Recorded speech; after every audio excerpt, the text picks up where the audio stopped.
আপনি কি ইতিমধ্যে আইএলটিএস পড়ছেন কিন্তু 6 বা 6.5 এর বাইরে যেতে পারছেন না? রাইটিং লিখছেন কিন্তু এক্সামিনার কি চায় সেটা বুঝছেন না?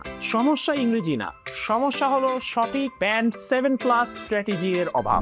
এই কারণেই আমরা আয়োজন করেছি আইএলটিএস ব্যান্ড 7+ স্ট্র্যাটেজি ওয়ার্কশপ। এখানে আমরা দেখাবো ব্যান্ড 6.5 এবং 7+ এর ভিতরে পার্থক্যটা কোথায়, এক্সামিনার কিভাবে মার্কিং করে, কিভাবে লিখলে 7+ ব্যান্ড পাওয়া যাবে এবং কোন কোন কমন মিস্টেকস এর জন্য আপনার স্কোরটি আটকিয়ে যাচ্ছে। এটা কোনো বেসিক ক্লাস না, এটা সিরিয়াস স্টুডেন্টদের জন্য একটা স্ট্র্যাটেজি সেশন।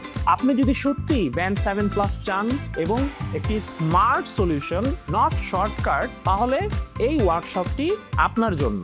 সিট সীমিত এবং আমরা শুধুমাত্র সিরিয়াস পার্টিসিপেন্টসদেরই নিচ্ছি। রেজিস্ট্রেশন করতে এখন ইনবক্স করুন অথবা নিচের দেওয়া নাম্বারে যোগাযোগ করুন।